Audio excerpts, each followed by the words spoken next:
Welcome to A Bevy of Bloods, a fan podcast to the Sydney Swans Football Club. My name's Noddy, joined as always by Stevo.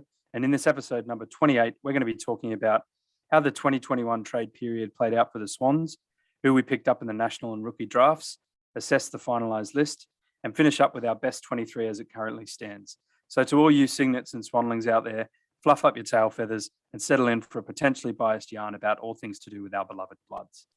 Stevo, how you going, mate? It's been a while.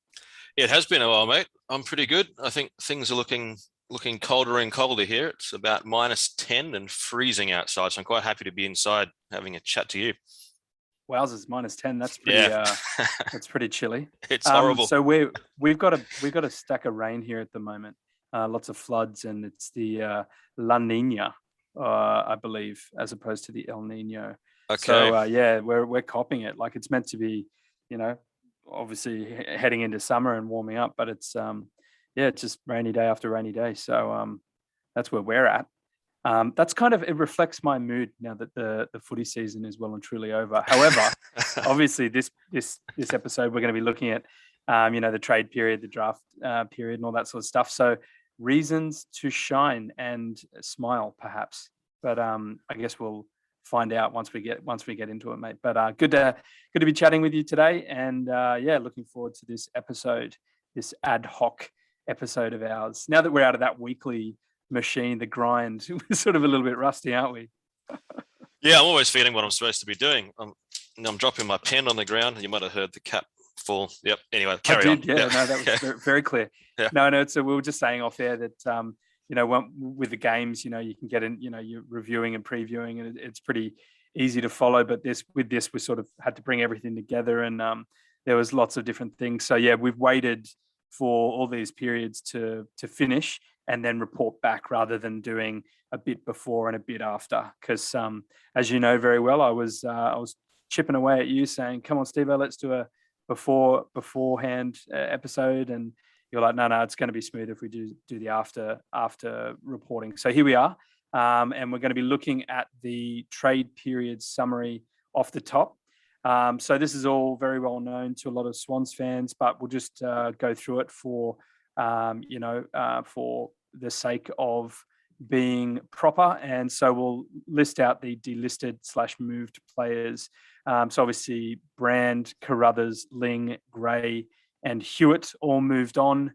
Those first four were effectively delisted. Hewitt is now at the Carlton Blues, and we received pick number 39 as compensation, and that ended up as 40, I think. But we'll talk about that in a moment. Lewis Taylor as well delisted himself was the I think the way in which it was written. I didn't know players could do that, but maybe it's a two-way thing. But yeah, he was with the promise to be relisted, retaken in the rookie draft, which he was. We'll get to that as well. In terms of trades, obviously the much spoken Jordan Dawson moved out to Adelaide, and we received Melbourne's future first round pick, Stevo. So here we go. We're barracking against the Demons next year, which should be pretty easy to do, wouldn't you say? Yeah, good. I tell you what, I've said this to you many times over the past year with the Demons fairy tale. I don't understand why everyone's so happy to see Melbourne doing well. Like they're the epitome of the AFL establishment, Melbourne. So I was certainly not on the Melbourne bandwagon this year. Yeah, I think it's some of the pure appeal of Max Gawn. He just seems like that kind of every man's man. What a great guy. He's a tall dude. He's got his own story. He's a kooky character, and he's led them to their drought-breaking flag. But still, yeah, I'm with you. They're what did they used to say? It's like once the home and away season was done, all the Melbourne supporters were off to the ski fields or something like that. It was chalet season for the Melbourne fans. Chalet season. So if we've got any D supporters listening, not that we would, but congratulations on the grand final, obviously. But we're going to be actively cheering against you next year, because we want as much bang for buck for that very bad. Can we just call it, Steve? We didn't get enough for Dawson, right? We got shafted. Absolutely shafted on the Dawson one. Yep, he's worth a lot more. Oh my God, I can't believe how the AFL world rallied against the Swans to say, oh, he's not worth more than 15, 16, 17. And then the second it happened, all these reporters were like, oh yeah, no, Adelaide got a bargain because Dawson's clearly worth top 10. So I'm like, where was that reporting before it happened? But yeah, I don't know. You don't need to get me going about conspiracy theories because I'm, you know what I'm like. But okay, Dawson out. We got Petey Boy Laddams in. So a year or so in the making. I'm pretty happy with this. So Laddams and pick 16 from Port, and we gave them our pick 12 as well as our future third round. So I know that I think it was Kinnear Beatson and probably Charlie Gardner were on the record saying, they view Laddams as a very long-term ruckman, something in the vicinity of 8 to 10 years, all going well. So obviously we're planning our next tilt around him as the key ruck. You're happy to see him in red and white, Steve-O? Yeah, definitely. It's just really nice to have someone who clearly is quality that is 23 years old, I think, and committed to the club long term. And he's going to come into the right sort of age around the same sort of time as a lot of our other young guns. So he could certainly be part of a very strong Swans team in 3, 4, 5 years. Yeah, I've liked what he's been doing for a couple of years now. I've had him in several of my fantasy teams. He's got a deft left foot. Oh, that's another. He's another lefty. We were talking about this last week. How many lefties we've got now? And I left out Laddens. He's got a beautiful left peg. Not quite Dawson, but I think we're overcompensating. We lost Dawson and brought in 4 left footers to try and carry the weight of missing Dawson's golden leg. But all right, just real quickly, Steve-O, we'll go through the extended players. So obviously Parker got 4 years, Stevens got 2, McLean 2, Wicks 2, Fox got 1, Gould got 1, Sinclair got 1, O'Riordan got 1, and I believe Stretch McAndrew also got a year added to his 6-month contract. On top of that, we think that Bell and Clark also were potentially extended. So Bell, I think there was a games trigger extension. This was pretty well known by Swans fans. I think someone had said it at some point, so people just latched onto it as gospel. However, I just haven't seen the club officially announce it. So I'm reluctant to say, yeah, it's a done deal until the Swans self-promote. And they certainly, if they've done that for Bell and I've missed it, I apologise. I haven't seen it, but I haven't seen it for Clark either. So aside from those guys, obviously Reid, Ronk and O'Connor all got given 1-year extensions. So let's head back up to the top. Parker, Steve-O, what got any comments there? Oh, I mean, he's a fantastic player and good on him and his management for getting such a good deal. But I don't know. I do wonder about 4 years for a player of his age. Yeah, I mean, he's a fantastic player and I'm happy to have him locked in at the Swans. But I think, yeah, that sort of long contract for someone that old is risky. Yeah, because you typically see players nearing their 30s maybe like 2 years would have been short, but 3 years I think would have been fair. But I think that was the sticking point. And obviously once, it became clear that Parker wanted 4, I think a lot of Swans fans were like, give him whatever he wants, because he'd obviously just won the Bob Skilton. And you and I were talking, like, we're curious to know what the timing of these conversations, obviously with different managers, with Parker talking to the club and Dawson talking to the club. So was it that Parker's extra year made things a little bit tighter in the cap, and that was a contributing factor for Dawson? We're never going to know, but it was just funny the way it played out, especially with Dawson saying, I'm not going anywhere, it's all good. And then not long after, the conversation on Parker's extension was dragging on.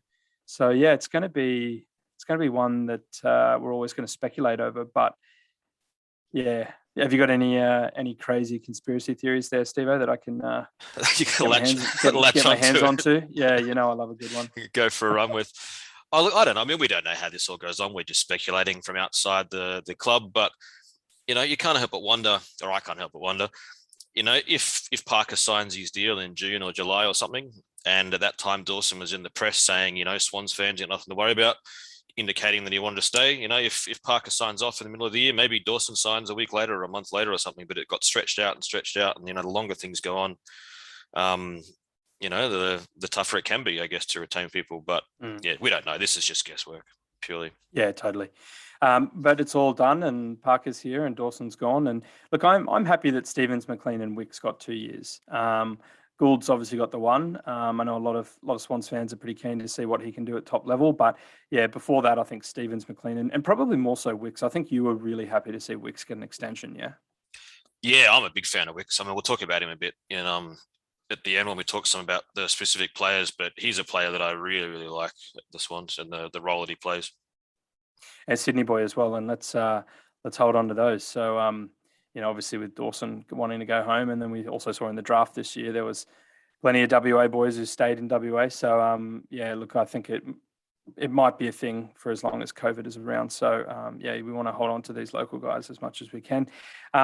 Aside from those guys, obviously Bell and Clark, I think they were spotted day one training. So they're obviously in the mix or being used to help train. So yeah, just really unclear what their status is. But if any other Swans fans has some hard evidence of what the situation is, I'm sure that I think they have to lodge the finalised list soon in the coming weeks or so. So I'm sure we'll know sooner rather than later. But in terms of Reid, Ronk, and O'Connor, look, I was pretty happy to see them all get extensions. Obviously, Reid had been spoken about, and he was held off until very late in the piece. And I think a lot of people are saying, even Charlie Gardner was saying, he might be considered as a defensive depth, and we all know he can take a mark at anywhere on the ground. So, any thoughts on those, Steve? On those players, Stevo? Those 3 or 4 or 5 guys? Oh, I mean, Sam Reid, I think it never hurts to have an experienced utility on your list. So he was a very simple no-brainer re-signing one. Ronk, I don't know. I mean, they must want him around for a reason. They've extended him. He's had some injuries, so maybe he just hasn't had that chance to show what he's got. And then O'Connor, I mean, he's a very fresh guy out of Ireland. He hasn't played any senior footy. So if they see some potential in him, for sure, give him another chance, like another year. Definitely. And when I interviewed Ty Kennelly on the other podcast I do with Chris, Quick Bevy with Swans fans, Tig was part of the process of finding him, and he really, really rates him. And he just, as you said, he hasn't had a good run at it yet because of the COVID stuff. But 193 centimeters, and clearly, a gifted athlete. The sky's the limit, and it'd be good for him to just get a good run at it. So, yeah, pretty stoked. I think that he could I think he might even be able to stay as Cap B international for one more year, but. Yeah, we'll know soon when they finalise the list structure. But we may as well move on to the next topic here, Steve-O. We're going to look at the national and rookie draft summary, but I think it ended up pretty much. Oh no, it was rookie draft as well. We'll add that. Yeah. So we'll just go one by one here, and most Swans fans know this, and we're keen followers. But at pick 16 as our first round pick, we picked Angus Sheldrick. Sorry, I beg your pardon. That was at pick 18 eventually with the 2 father-sons. So initially pick 16, part of that Laddams trade, became pick 18, and we took Angus Sheldrick from WA, who's a midfielder, and inside bull, as they say. Steve-O, what are your thoughts, mate? Yeah, I really liked him. I mean, I hadn't spent a lot of time sort of looking at potential picks because, what happens on draft night can often be chaotic, and you never know who's going to come, and you never know what Kinnear Beatson's got up his sleeve either. And he showed that again with this guy who wasn't really on anyone's radar until maybe the next round. But he looked really good. I looked at his footage a bit and a couple of clips of him that were on YouTube, like amateur footage. He looked really, really solid, really strong. Looks like he's got the body to play senior footy straight away, like in 2022. And I think it sort of feeds into, like you were talking about Hewitt before, and drafting someone like this, and also the next one that we'll talk about in a second, the next pick, it goes into that loss of a sort of stronger inside midfield player. Plus Kennedy and Parker are going to get older. Kennedy's probably got a year or two. Parker's got 4. So, getting replacements for these guys. And he seems keen, like he was talking. I listened to an interview with him the other day. He's keen to play round 1 and really keen to come and meet Josh Kennedy and Luke Parker, learn from how they play. And yeah, I think you mentioned before too, like a lot of the WA players, he's going to stay there until Christmas, New Year. He'll be training with Claremont, and then he'll come over in the new year to get started with the Swans. Yeah, no, he seems very humble and just seems like a very, a very focused young man and someone who looks like he wants to give it his all. So I think it is a good pick. And I did read a fair few phantom drafts, and I think that a lot of people were quite surprised to have heard the Swans call out this guy's name, especially when you think, like, I think other than a key defender, I think a tall inside mid to replace Kennedy in the long term was what we're looking at. But you don't have to be 190 centimeters to be able to extract the ball, and this guy clearly can do that. As you said, he's built pretty much like a rugby union flanker. He's what is he? Just under 180 centimeters and almost 90 kilos already. So he looks like he's got the frame for it. So he also has some good good speed off the mark. Breaking out of the center clearances. I saw the highlights reel as well, and it sort of looks like it could complement Warner, and that's the Chad, obviously, because we've got another Warner on board. We'll get onto him in a moment, but excited to see what he can do, and obviously, the Swans have got their methods, and Kinnear Beatson is it's not his first rodeo, and obviously picked him up for a variety of reasons. But I think we're all excited to see what Gussie Sheldrick can do. So bring it on. All right, for our second round pick, we had 31 originally. That slid down to 34. We took Matthew Roberts from South Australia, who's a mid forward, and he slid a bit. He was probably touted to go around the first or second round. But you've seen some footage from him as well, Steve-O. What are your thoughts? Yeah, also looked really good. And before I forget to, I let people know, this was an interesting one. This popped up in the interview, and you heard the same interview. There's a rumor or speculation that Geelong had actually traded up to pick 23, hoping to get Sheldrick, and the Swans plucked him. So maybe we got one over Geelong. But oh yeah, that's good. I'll take that. Yeah. Anything we can do to undermine the Cats, the Hawks, the Giants, and the Bulldogs. It's not confirmed. That was actually Sheldrick himself said that in an interview. So if it's wrong, it's on him. Or his manager. Yeah, or his manager. More likely his manager. But this Matthew Roberts, he looks really good. Another sort of like inside midfielder. So again, another lefty. Sorry, Gussie's a lefty. Yeah, Roberts is a lefty. Yep. Yeah, and there was an interesting interview that was with the South Australian Academy coach Tony Bamford, and there'd been some questions about this Matthew Roberts and his athleticism, and the response of the South Australia Academy coach to that in the interview was rubbish. He's a footballer. He needs to be on an AFL list. He's too smart, too good, too clean not to be a very good AFL footballer. So I'll take that endorsement and be happy to have him. Yeah, definitely. And if he did slide a bit, then we may have, scooped up a bargain here. And I think his other comment was interesting, Steve-O. He said that, you're watching him. He might not have that sort of dynamic speed, but he can cover the ground really well. Or his footy smarts allows him to be in really good positions. And I think he said, like, you think he hasn't run much, but then you look at his GPS after the game and he does Travis Spoke numbers. So that I thought that was pretty cool as well. But another nice left peg there we've brought in. So I think is Angus, is he a redhead or a brown? I think he might have a mousy brown tinge there. Definitely we've got some redheads coming through in this year's crop, but not Corey Warner. The Warner brothers. So pick 39 ended up being pick 40, which is funny because it would have been exactly the same as Chad Warner, because Chad Warner got taken at 39 in his draft year. But Corey Warner is another left footer from WA. He's a midfield. I think they're saying he's a hybrid mid. So he can do a bit of both. He can go in and under and get on the outside and have some good running. So this was our third round pick, and it was probably bang on the money for where he was touted to go. Steve-O, thoughts on Corey? Because we're going to have to call him. We're going to have to call him Corey and Chad now. We can't, because there's two Warners. We're going to have to go the Chad, the Corey. I don't know. We'll work on that one. The Corey. We'll work on that one. But he looked pretty good. Some of his footage looked pretty good. Do you see it that way? There are four brothers, aren't there? Do the others also have names that start with C? Because I don't know what their names are, but let's have a little bit of a guess here. Charles and what other names start with C? I don't know. Christian Petrarca. Yeah, Christian and Charles. Anyway, he's meant to be an absolutely elite runner. He's got like great endurance, speed, power. His training ethic is meant to be outstanding. From what I read, I think one of the Swans coaches said he needs to work on his kicking a bit, but that's something he's aware of. And I just think it's kicking. I thought his kicking looked pretty good, to be honest. I know a lot of the footage was in school games, so it doesn't have that same pressure as state level. But I thought it looked pretty good. Like he had some really nice lace out darts, to be honest. But yeah, we'll have to see. And then I cut I'm you off, always, Steve. yeah, no, I'm always cautious of highlight reels too of anyone because you're only going to get their best 8 possessions of their life. So everyone's going to look good in their. If you can't look good in your highlights, really, you're never going to look good. Yeah, and wasn't it nice that bit of banter or back and forth between Mrs. Warner and was it Kinnear or one of the recruiters?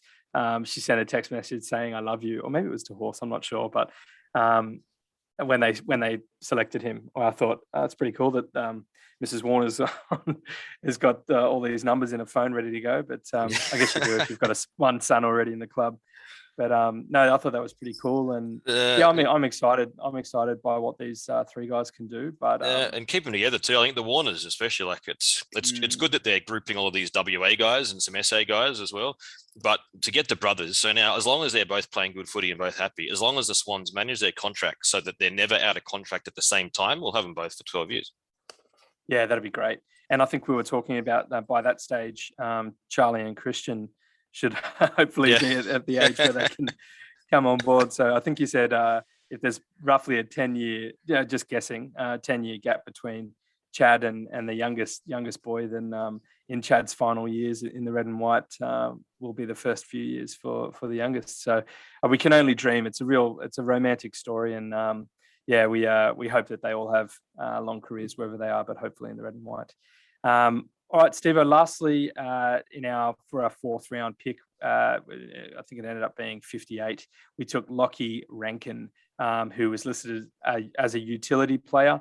Another redhead, bright red hair, good mop of red hair there. And I'm only saying this because our good mate Nibby, we had a bit of a chat on WhatsApp during the week. Remember that? It was Holmesy, one of the other boys, giving him stick about his red hair being a ginger. But anyway, that's not for this podcast. So he looked like a pretty good, just a smart footy player. I think it looks like he can kick on both feet. I thought he was another lefty, but I think he's preferred his right. But yeah, his footage again looks pretty good, Steve-O. Yeah, there was one because I was the same. I was watching his highlights. I mean, it's just a 2-minute clip, but at first I thought he could have been a left footer, but then there was one towards the end where he's got a bit of space and he settles, and then he still shows his right foot, which made me think he's probably a right footer. But yeah, he looked very good on both feet. So that one kick inside 50 that he did on his left was sublime. Yeah, it was a nice one. You see that one from the pocket? But anyway, yeah, as you said, it's only a small cross section of your life as a footy player. So yeah, if it's not good in your highlights reel, you've got a bad manager. But I don't know. My highlights reel, I reckon I still wouldn't be drafted off my highlights. So.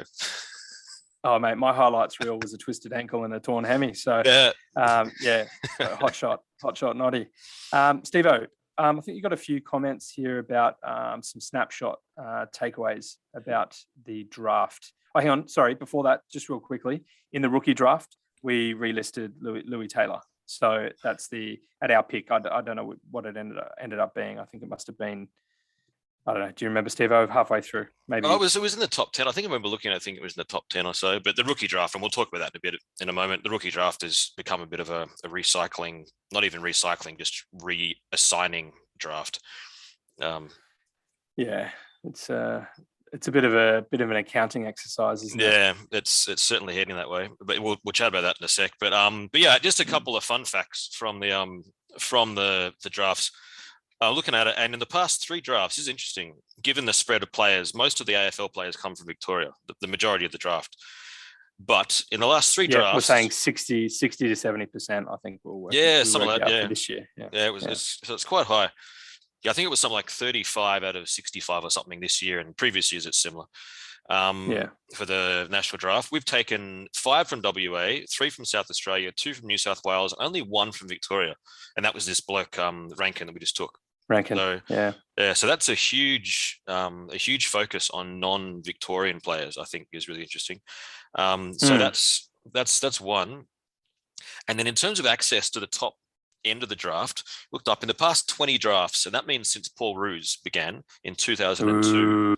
Yeah, a long time. 20 drafts. The Swans have had 8 top 10 picks. That's it. And that's Gary Rowan, Dylan Stevens, McDonald last year, Jared McVeigh, and then our 4 more famous academy picks: Blakey, Mills, Heaney, and Campbell. Yeah. And that's it. Yep. 8 from the top 10 in the draft, which is where you assume that the absolute elite kids are always going to come. We've had 8 in 20 years. So that tells me that we're doing something right. And honestly, if you're getting lots of top picks, it means you're not doing well on the field. So I'm quite happy to be not picking from high in the draft, because it means we've been having good seasons, really. But then to stay competitive for that long, like the Swans have, and they're having another build now. We just made the finals again, missed the final for just 2 years, on the back of a sprinkling of elite talent is quite impressive. It's the culture, Steve. It's the culture of the Bloods, mate. We'll bring in players that have, they've shown a bit, but maybe were overlooked by the powerhouse clubs. We bring them into the Bloods and set them straight, mate. We get the culture going, and there you go. We're competitive for 20 years. I think, what was it, 11, whatever it was, consecutive finals, or of the 13 years that Horse has coached, he's got us to the finals 11 times and won a flag once and lost 2. So that's a lot, isn't it? Yeah, we've got a fantastic record. But they've got to be developing players well too, because I think you can draft all the best kids in the world, but if you haven't got good player development around them once they get in, then it doesn't matter. So the Swans are doing something right. Whatever formula they've got, whatever they're doing, it seems very effective. Yeah, definitely, and let's hope they can roll on. Steve-O, just real quickly, does the national draft and the rookie draft, does it need to go for 3 days? No. Short answer, no. Slightly longer answer, I don't know. I can see what they're trying to do. Like, they're trying to get some excitement in that. Like they're looking at the North American sports, like the US leagues, like the NBA, the NHL, the NFL, the Major League Baseball, and they have multiple day drafts. But there are 2 factors here, I think. Is when you compare to those leagues, first of all, those sports have way more draft picks. So like the NFL and the NHL have like 200 plus, I think, draft picks each. We have less than 100. The NBA has about 60 draft picks in a year, but they do their draft in 1 day. And then the baseball draft takes, I think, 3 or 4 days, and they have like 600 something picks. So in terms of size, it doesn't really justify it. But then I think really for me, what makes it less interesting is that in the North American sports, especially the NBA and the NFL, and I follow the NFL in particular quite a bit, is these players who are coming into the draft, they're already household names because they've played college. They've been on television. Everyone knows exactly who they are. They're superstars already that are in their sort of early 20s that are getting drafted to the pro leagues. And so there's so much more excitement about, is my team going to get this already bona fide household name? But in the AFL, we don't know who these guys are. Like, they're quite anonymous, most of them, until you start looking up highlight reels and stuff. Yeah, no, you're right. It's we're definitely trying to emulate everything they do in America, and somehow perhaps making it more complex than it needs to be. But yeah, look, I watched the draft. I watched it live. I watched the first night and the second night. I had it going on my phone. I had things happening at home with the family and little plugger, and my sister came over, and I was meant to have a family catch up, but I had the draft on the phone. And I was thinking, it would have been long on one night, but it probably would have been better to get it all done on one night. But yeah, I think there's probably a few people who think that. But at the same time, I know they're trying to make it special for that first round of guys. But you know how they're making that first pick on the second night is like the second first pick again. That number 19. Yeah.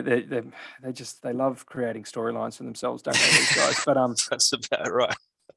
Steve-O, is it time to do away with the rookie draft and the rookie list? Because, as we've mentioned already, Louis Taylor apparently delisted himself, with a promise to be relisted. I don't know. Does that mean he just like walks around the SCG doing whatever he wants? I wouldn't have thought so, but yeah, it just seems like it's a way for clubs to remove $80,000 or $85,000 from players' salary. That's obviously not their full salary, but it's a portion of their salary, and they can park that outside of the official salary cap. So that means that they're able to do a few more things with the top end that are probably renegotiating. And obviously we've got Heaney from the top next year as our biggest priority. But what are your thoughts on this, mate? Obviously it's a bit convoluted, but yeah, I think the rookie draft, as it was originally thought of, was the purpose of it was that you would be able to bring in players who would be otherwise lost to footy, like guys who clubs maybe weren't willing to give a 2-year contract to in the national draft, but they thought, okay, they're worth the risk. We'll give them a 1-year deal and see how they go. So, I mean, there are so many classic examples of gun players who've come to clubs, not just the Swans, but like Dean Cox is probably the most famous one. He played who knows how many 100 games off the rookie list because he was a ruckman who they took a risk on. Swans have had plenty of them. And that was the point of the rookie list. But now 13 out of 26 who were taken in the rookie draft this last time were clubs simply relisting their own players but moving them from the main list or the primary list to the rookie list. And then I think 2 more of them were experienced AFL players changing clubs. That, okay, fair enough. But that's also what free agency is for, right? In the trade period. So they have a mechanism for that. So what this means is that only maybe a dozen of these sort of genuine rookies have actually had a crack. And then in the category B list, they also had a couple of like academy players and whatever that got opportunities. But it means that far less of these speculative rookie picks are being taken. Even the Swans now, look at our whole list, like 44-ish players. We'll talk about that in a sec, how many we actually have. But there's only really 3 on the Swans list who are called genuine rookies for the purpose of rookies, and that's Schaefer, McAndrew, and O'Connor. I don't think any of the others you could say are. They're all, either come through the national draft or they're experienced senior footballers. So the rookie list, I would just scrap it. I would just say, look, bugger it. If this is how it's going to look, just have a 44 list and be done with it, and have a salary cap to cover the whole thing if you don't want it to be a genuine. And then you could even have like an extra 4 genuine rookies outside that or something. I don't know. Well, I thought, wouldn't you just put them in the VFL list if you've got, like, so a lot of the, but I guess not all. Not all clubs are in there, but there's equivalents like in the Samful and the Waffle and stuff. So they've got their equivalents over there. But yeah, like you just make them your I don't know, your key signings for your VFL team, and then those guys are potentially able to come up into the seniors whenever they want. If you limit, and this is a comment. I'm just off the dome right now, but yeah, like in its current. The way it's being manipulated, it seems like it's a thing that it's not really serving its initial, why it came into being. And as you said, Steve, like we're quite famous. Like we have had so many success stories from the rookie draft. Like when you think of that, who's first to your mind? Mine's Papley. Lloyd. Yeah, he's one. Cunningham. Yeah, Kieran Jack, Heath Grundy. Jack. Reg, yeah. Nick Smith came off the rook. I mean, there's stacks of them, really, at this one. Dane Rampy came off the rook. Rampy, yeah, exactly. Like are we missing one? Oh, I'm sure there's others that we've forgotten. There's a bunch, yeah. But that's just off. And so imagine if those guys didn't get a shot because, we took whoever's at the time, their end of their career, and they just moved them down because they want to free up $80,000 for someone else's contract. But imagine if those players didn't come on board to the Swans, we might not have won flags. So Clay Kennelly, there's another one. Oh, of course, yeah. He was I mean, we go on all day, I'm sure, for other clubs as well. But yeah. Well, look, yeah. So I think it's being discussed in the industry, and I think we're falling in line with a lot of other pundits' viewpoint. And that's probably fair enough. It just seems a bit of a no-brainer, really. But I guess we'll wait and see. Maybe they'll announce the day before the season starts that they've changed the interpretation of the rookie list. It's probably the day before the rookie draft, knowing the AFL. Yeah, exactly. You know what they're like. Last year it was the concussions the day before the season started. So we'll wait and see. We'll wait with bated breath to see what unbelievable come up with. Yeah. You mentioned earlier a moment ago, so it's on the primary list. So we'll just take a few moments to talk about list structure here. It's something that I really like. I get into this part of footy, and I find it really interesting, and player contracts and management and all that sort of stuff. But if the requirements are the same as last year, basically a list on an AFL team, the list needs to be made up of 36 to 38 on the primary list, 0 to 6 players on the category A list, and 0 to 2 players on the category B list, for a total of anywhere between 37 to 44 players. So as you said earlier, a maximum of 44 players. As we count it at the moment, we've got 44, but that leaves the question of Angus Anderson, which I know a few Swans fans on socials were like, what's happening with Angus? I think a lot of people just assumed that because no one took him in the draft that we're able to have him on the list. I have this sneaking suspicion, Steve, that because we went with Rankin, and the Swans have also at the same time announced that they will take Paddy McCartan in the preseason supplemental selection period. That's a mouthful. Really, what it's called? Wow. PSSSP, Yeah. if you can imagine. But I think that maybe Angus has been overlooked for the primary list. That's my interpretation. Do you see it like that? Yeah, I mean, if there's 44, I mean, the only two that you talked about before is Bell and Clark, and I find it a bit odd, given how the clubs are usually very eager to announce any sort of extensions or whatever re-signings, especially in the off season when there's not really that much news to report, really. So they tend to quite, spark up the re-signings. It's just a bit odd that we never heard anything about them. So I don't know what their story is, but maybe those spots are available. I don't know. But otherwise, there's 44, and I don't see how he fits Angus Anderson, the academy fella, the Swans academy guy. Yeah, that's right. And I was talking to you and online as well, and mentioned that maybe if Ham Crayfish, Sam Naismith is on the long-term injury list, then excuse me, I got a frog in my throat. Perhaps perhaps we're able to put Angus Anderson in that position, but I think we reconfirmed that it's 44 max. You can't take someone who was on the list, the primary list, and then temporarily move them. But so in terms of full numbers, it doesn't quite work like that. But yeah, which is a shame because I think that he was other than Josh Fahey from the GWS Academy, he was really the only other shining light for the New South Wales draft hopeful. So, but look, he'll more than likely be. I guess he'll form a part of the VFL team. You'd have to say, right, Steve-O? Yeah, you would. At least he gets a better if in offer. the event he doesn't, if he doesn't make it onto the primary list, you would imagine that he plays a part in the VFL going forward. Yeah, or if maybe I don't know, like another VFL team or Sandful or Waffle maybe likes the look of him. But the thing with him too, based on what we're talking about before too with the rookie list, is he the sort of person that if we actually had 6 genuine rookies on a rookie list, would he have got a crack? Oh, absolutely. Why wouldn't he? He was he's basically the same. He's already as an 18-year-old, the same height and weight as George Hewitt. So from my mind, he was the like for like replacement with Hewitt. Obviously not immediate. That's the key difference.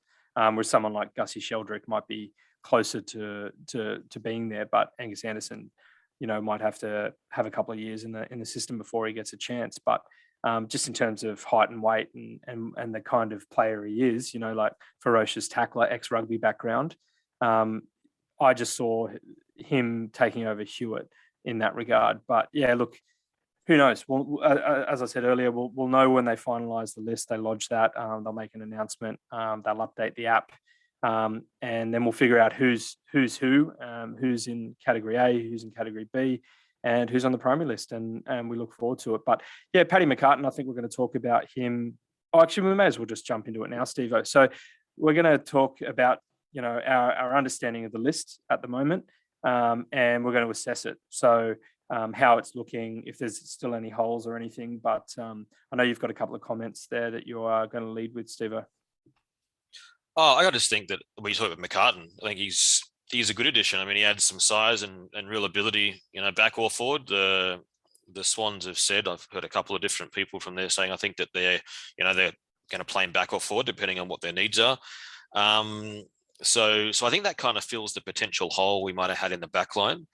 The rucks look set with the addition of Laddams, and the forwards were overstocked. And when I say overstocked, listen to this list of names. This is the logjam for tall forward / rucks now at the Swans. We got Franklin, McDonald, Laddams, McLean, Reed, Paddy McCartan, Amity, Hickey, Sinclair, and McAndrew.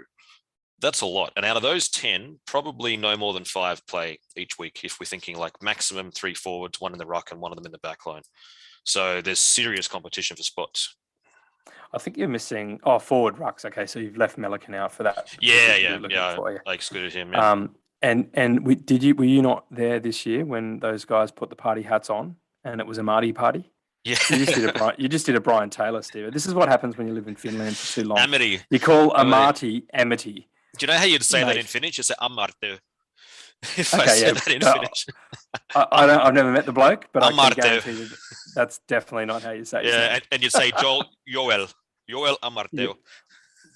Well, he's got a place in the Turku Dockers. That's for sure. Mate, we'll sign him up. We'll give him even match payments. Nothing substantial, but actually one of the blokes in our team just bought a little summer tour boat to go out to the islands. We'll give him free trips on that for the whole summer. Well, if he listens to this, and who knows, yeah, then I'm sure he'll take you up on your offer there, Steve. I'll talk to Rami. You were really saying some good things about the weather at the beginning of this podcast, with it being -10. So I'm sure, it's very appealing for a Sydney sider. We're a summer league, though. We play in the summer here in Finland, so you'll be fine. Yeah, look, if he gets over there before I do, then I still haven't visited you yet, obviously with COVID and all that stuff. Right. I know you've been there for a decade, but I'm getting around to it, I swear. Hey, Steve-O, midfield, still looking pretty young, but there's hope yet, right? You've mentioned earlier, Kennedy, Parker and Mills, they're going to be the backbone still for the next couple of years. Mills definitely long-term. I think the club has gone on record saying that Isaac the Heat Heaney will be spending some more time in the midfield. And then we've taken 4 effectively midfields in this year's draft. So not to mention, the likes of, the guys we know already, like DeChad, Florent, Rowie, McInerney, Stevens, Campbell and Goulden. Like, we've got a lot of players in the mix, and it's going to be very interesting to see who puts their hand up and takes these positions, makes them their own come round 1 next year. But let's ask each other some questions now, Steve. Some buzz topics. So why don't you kick us off, mate? All right, I'll go first.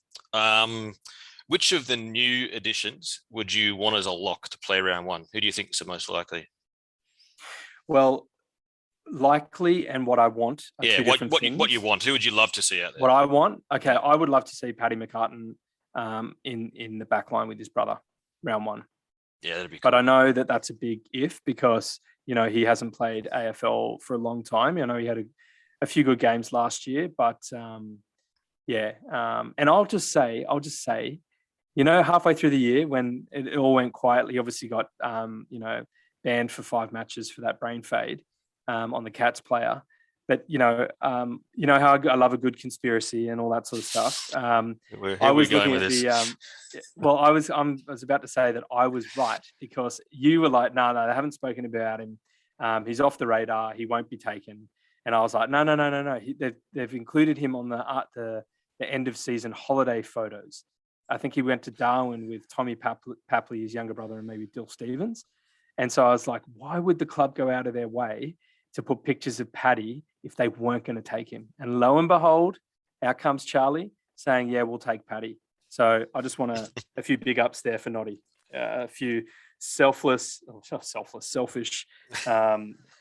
Look at you. You're speechless, Steve-O. You're speechless. Hey, what about you, mate? Who are you looking for, or who are you looking forward to?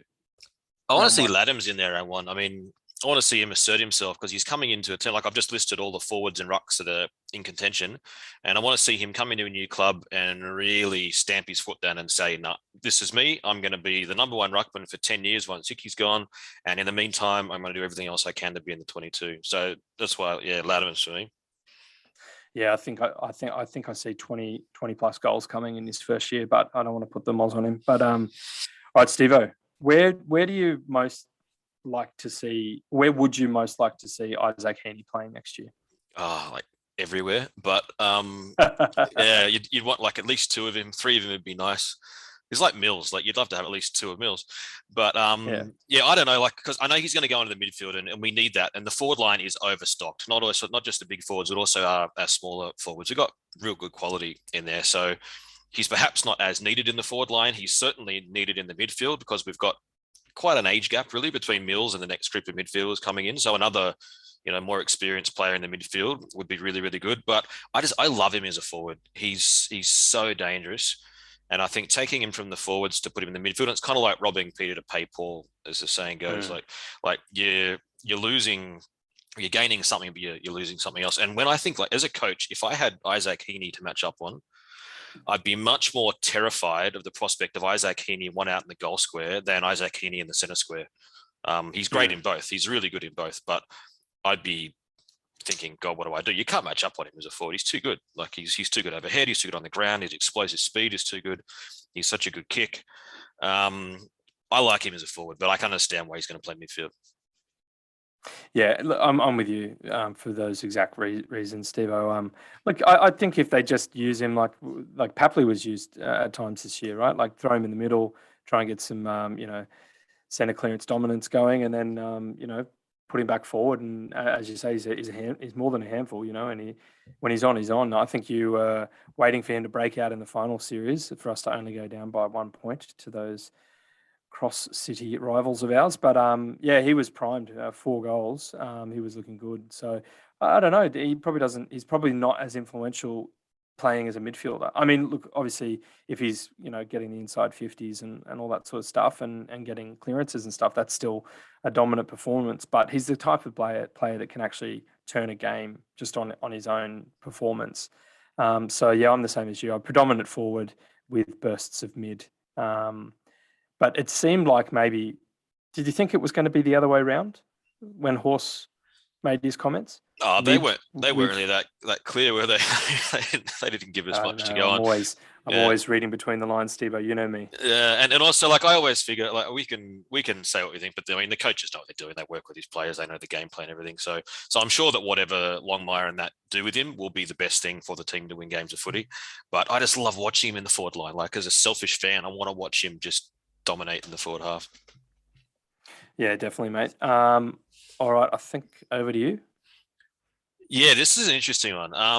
So out of the second and third year players, like the ones who are on the brink of potentially breaking out, who do you reckon is going to be the breakout this year? I reckon it's going to be. Yeah, I think it's probably going to be. I mean, if we're assuming that like Goulden and certainly Warner, but also Goulden have already had a breakout, especially Errol in his first year, then definitely Campbell and McDonald.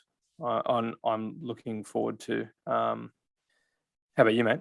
I'm going to say Campbell, just because of the position that he plays. I think you're going to get more opportunities probably as a midfielder, winger, half or wherever they play him. So probably Campbell. But there's nothing. I mean, just based on the way that McDonald looked last year, there's nothing stopping him from being a very, very good forward already next year in the AFL. Yeah, he kicked 9 goals. Was it 9 goals in 6 games or something like that? Yeah, pretty good. So he's ready to go. Which re-signing / extension were you most happy about? Me, it's easy. Wicks. I really like Wicks. I love the role that he plays. I think that that pressure forwards get overlooked a lot in football commentary and analysis, and they play such an important role. And it's a genuine position on the field too. People I think forget that it's a specific role. His job is, no one cares how many touches Sam Wicks gets or how many goals. His job is to put absolutely elite pressure. And if you look at the pressure act stats in the Swans every week, he's near the top every single week. And he does such a good job of that. And we've already got, a lot of very good goal kicking forwards. They're genuine goal kickers. We've got Papley, like of the smaller ones. Got Papley, you got Hayward, and then you've also got Goulden who can go in there. Campbell can as well. There's no shortage of them, and I probably missed a few. Yeah, Heaney. Yeah, sorry, Heaney. So, his job isn't to be that player. And occasionally he bobs up and kicks a couple and everyone says, oh, what a great game Wick played. He plays well every week. He's amazing. Yeah. I'm very happy that they re-signed him. Yeah, definitely, mate. For me, I was very happy to see Dill Stevens and Will Gould get extensions. And I think we're going to talk about this in a second, but I think Stevens, the world is his oyster. It's up to him whether or not he cracks into the team, because obviously with that gaping void that Dawson has left, there's several candidates probably chomping at the bit to put their hand up. So I'm very keen to see what he can do. And as we touched on earlier, Will Gould, wouldn't it be great to see him have his debut this year? Because we're all waiting to see what he can do. So I'm looking forward to that. Yeah, they're my thoughts. All right. So based on all that, what's your best? I was going to say best 22 because we're in the habit of saying best 22, but your best 23. So your best 22 plus medical sub, assuming the sub is your 23rd player rather than the one who's in the rotation from the VFL, like your 22 plus your next best. Okay. So I'll just list out from the defense first. So I have Lloyd, Paddy McCartan, Rampy, Cunningham, Tommy McCartan, and Blakey. And then through the midfield, I've got Tom Hickey, Luke Parker, Callum Mills, Juzzy McInerney on a wing, Josh Kennedy in the centre, and initially Goulden. I've got Goulden on the left wing. And then coming to the forwards, I've got Heaney, McDonald, and Haywood. And then I've got Papley, Franklin, and Wicks. And on the interchange bench, we've got Petey Boy Laddams, the Chad, Campbell, Oflo, Ollie Florent. And then as my 23rd, I'm going to try and wiggle my way out of this, Steve-O. I've got a rolling 23rd. There's a system in place where you give these guys, if they don't crack the 22, then they have 2 weeks as the 23rd. And that's their opportunity. And otherwise, they're trying to play a few quarters here and there in the VFL. And those players are Stevens, Rowie, Gould, McLean, and Amati. How do you see that, mate? Fair enough. I reckon I agree with, this is amazing. I agree with the entire 22 you just read out. The only one for me that's got a bit of a question mark is Paddy McCartan, just because he's been out of footy for so long. And I'm not really having high hopes in the short term. I think hopefully by the end of next season, like second half of 2022, we start to see some of his good footy. And by 2023, he's really starting to establish himself as what his potential suggests. So here's the question mark. So if he's not up for round one, I would have Fox in and just play Rampy as that extra tall with McCartan, I guess would be. You got Blakey. Blakey's very tall. He can help with the spoiling as well. Yeah, he can come across. He's got a good jump, but like to actually stand one of these sort of guerrilla defenders, I wouldn't be putting Blakey anywhere near him because no. Let the lizard. Yeah, let the lizard roam free. Strong gust of wind would probably knock him off his feet if one of those big full forwards got onto him. Here's a bit of a scoop. One of the boys from our group lives over near where they train, obviously at the facilities there, and had seen Blakey a couple of weeks ago, I think, and saying he looks in prime condition. So he's filled out a bit. He's looking lean, mean. He's a lace monitor. He's a Komodo dragon. He's beefed up. So sounds interesting, doesn't it? Yeah, and great to see what he can do with a full year of fitness behind him. Exactly. And if we talked about second and third year breakout players, but if you think that's like one category, is like the young player establishing themselves, but then the other type of breakout is that sort of like middle of the range player who really takes a step up and becomes a very, very good player. And I reckon Blakey could be it for us this year. Like he could be one. Yeah, you could say that Juzzy McInerney had elements of that this year, but I'm keen to see how he takes his game and whether or not he spends more time as that rebounding defender as well, or if he consolidates his position on the wing. I'm really keen to see what happens with Juzzy as well. But okay, so who did you say? So Fox is in for Paddy, and then who was your 23rd? Oh, okay. I'd put Rowbottom as the 23rd man in this team. I mean, because the way that they do the subs, it's not always necessarily the best. But I've put my 23rd pick in terms of who I like the most. But I realise that sometimes the sub might be like the 20. It depends on how they're rotating through the VFL and who needs game time and all this sorts of stuff. But yeah, to start, Rowbottom for me. Speaking of VFL, Steve-O, would you allow me to shout out my VFL team for round one? Go for it.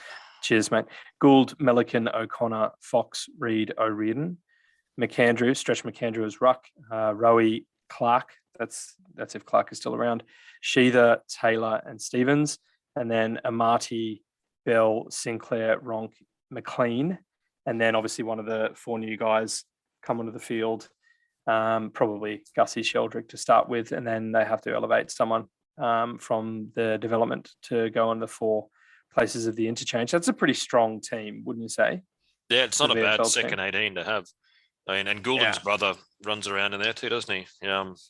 Yeah. If he was, he'll probably be there as well, won't he? He's captain or something, isn't he? I think he Captain was of the last year. AFL? I mean, the VFL season was so disjointed. Hopefully, we get purely for the sake of the development of these younger players. Hopefully, we get a complete VFL season next year, because it's really, this is where I feel for someone like especially Stevens, who's come into this, and Gould, and their entire first 2 years of footy have been a mess. So yeah, like AFL, it's fine. If you're a regular 22 playing the AFL, you're playing every week, doesn't matter. But if you're on the fringes or trying to develop, then they've had very few opportunities to really hone their game and that. So yeah, fingers crossed, hey? Yeah. All right, Steve-O, a few other things here. I think you've got a few things to tell us about regarding a book. Yeah, Brandon Jack. I'm sure many will remember Brandon Jack. Played 28 games for the Swans, and he's released a book in the last couple of months called 28, based on his 28 senior matches for Sydney. Yeah, younger brother of Kieran Jack from Sydney, out of Pennant Hills, and son also of the great Gary Jack, rugby league player. So his book is interesting. I haven't read all of it yet. My dad sent me a copy actually in the mail, so it took about a month and a half to get here. but he sent me the book, and I've sort of been flicking through it, because it's the sort of book, it's written in a way that it's kind of like little bursts of stories, so you don't really need to read it from start to finish. You can sort of dive in and out, or at least I've been diving in and out. Maybe it wasn't meant to be read that way. That's kind of how you do things, though, I think. That's exactly how I do. Yeah, you take a very long time to watch a TV show, because you truly watch a few minutes here and there at a time, don't you? I'm still watching Emily in Paris. There's only 10 episodes of Emily in Paris, and they're 22 minutes each.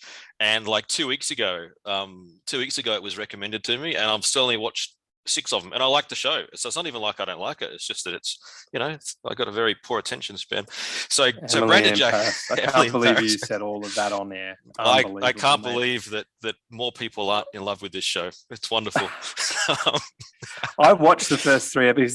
This is a chat that happened on our group, and I was like, okay, I'll see what the boys are on about. I watched it and I was like, what are these blokes on about?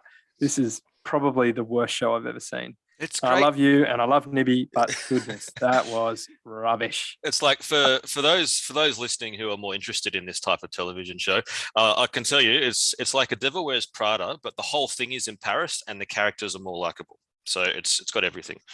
Except Meryl Streep and Stanley Tucci, but you can't have everything. Anyway, Brandon Jack's book is far more connected to this podcast and also worth a look. I've been going through it, and it's really nice because, first of all, he wrote it himself. It's not like your average footy book, which has had a ghostwriter. So he wrote it. He's a very good writer. He's written quite a bit in media and stuff as well, and he's written the whole thing himself. And what's really interesting about it for me is that most of the time when you read books about footy players, it's like a 250, 300 game premiership hero, and it's just about their footy life and how well they did in footy a lot of the time. This one is something very different. You see a much darker side. It's fascinating to see the experience of someone who operated very much on the fringe of the list. He played 28 games in I think 6 seasons or 5 seasons or something. So he struggled to establish himself in the senior team.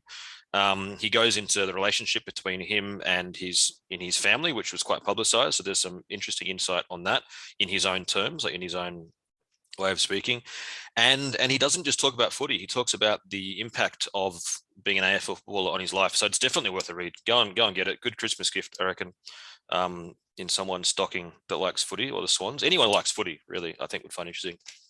Glowing endorsement there. Yeah, it's really good book. Some a thank you note from Brandon. For the 2%, pump up. 2% of sales, mate. Wow, you went there quickly. Okay. Yeah.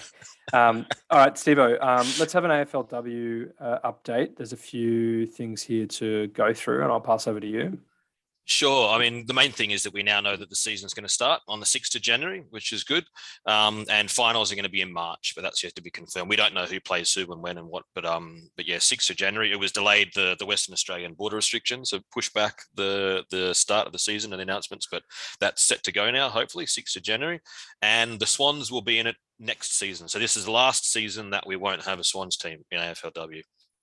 So they'll be in it for Jan 24. Yeah, or probably December, because this season was supposed to start in December. No, 22. So it'll be like December 22 hopefully, Okay. because this season's been Okay. delayed. So normally, like under regular circumstances, this season would have started pretty much already now, like next week, this week. Yeah. Okay. So it's just All been right. put back a month or so. So yeah, end of 2022, December, just in time for Christmas in December next year. Fantastic. And as I understand, Kate Marnie was appointed as Executive General Manager of the AFLW, was previously Head of Performance Health at New South Wales Institute of Sport, and had worked with the Australian women's cricket team, as well as at the Australian Open, or for the Australian Open and the Women's Tennis Association. So she comes with a wealth of experience, you could say. So headed in the right direction, certainly. And yeah, exciting times ahead. Have you got anything else to add there, mate? Or No, I think that's about it. We've covered plenty today, I think. fantastic. So, Yeah. in terms of upcoming shows, we'll most likely do a few preseason updates heading into the new year. We may not do another one this year, but if something comes up and we feel like there's something worth chatting about, we will. So keep your ears and eyes out for podcast release announcements on our socials. Otherwise, that brings us to the end of this episode. So on behalf of the Bevy, I'd like to say thank you very much for listening in. We look forward to you joining us next time. Make sure to follow us on Instagram and Facebook at A Bevy of Bloods for updates and announcements. Until then, up the Bloods and can you Swannies?